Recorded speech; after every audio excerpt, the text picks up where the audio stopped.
माझं नाव लक्ष्मण पांडुरंग, राहणार भाग. माझ्या घरी मी नसताना घरी जाऊन माझ्या बायकोला रिव्हॉल्वर दाखवून दाब दिला.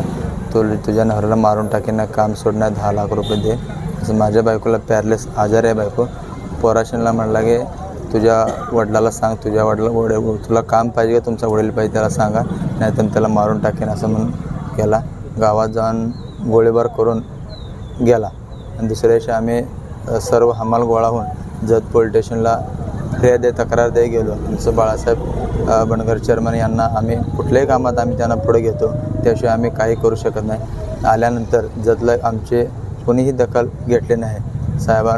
कोळेकर साहेबांना फोन मोठे साहेबांचा आला असता, ते अंकुश गडदे म्हणून 2-3 वेळा फोन दिला.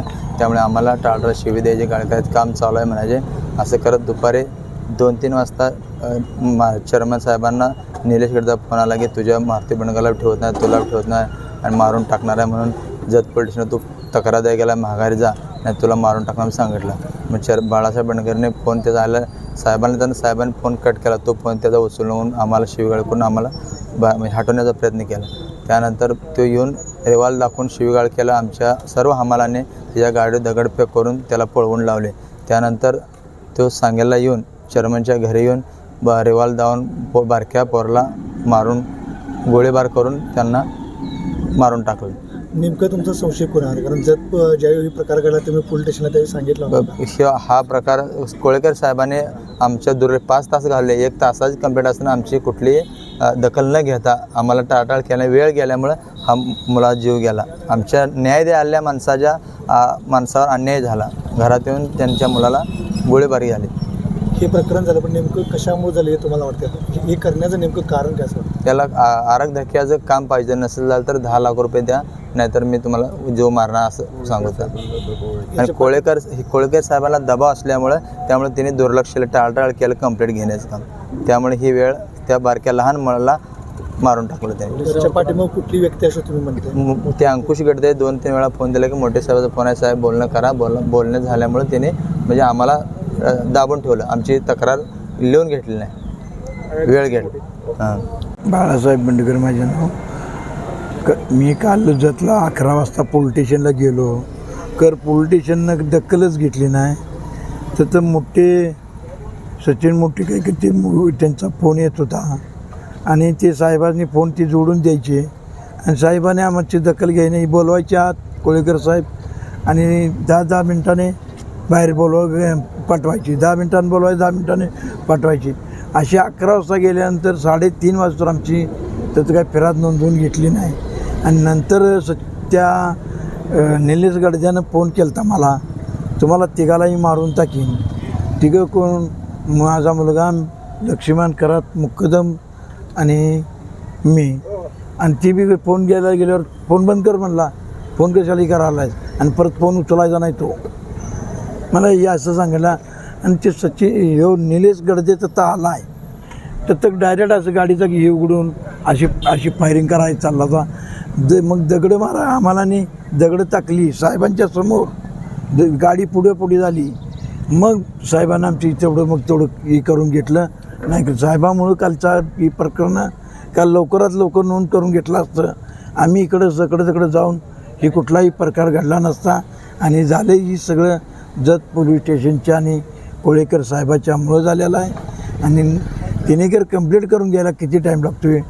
1 तास, 1.5 तास, 2 तास, 6-7 तास थांबायचं पोलीस स्टेशनच्या मोहरं. पण पोलीस स्टेशनच्या मोहरं रोडला बसलो, पुन्हा पोलीस स्टेशनच्या समोर बसलो तरी सगळं साहेब काही दखल घ्यायला हे नाहीत. याच्या अगोदर तुमचा आणि गडद्याचा कधीही संबंध कधी नाही. पण हे कशामुळे घडलं? म्हणजे त्या आरक धक्क्याची आमची 105 सभासद आहेत.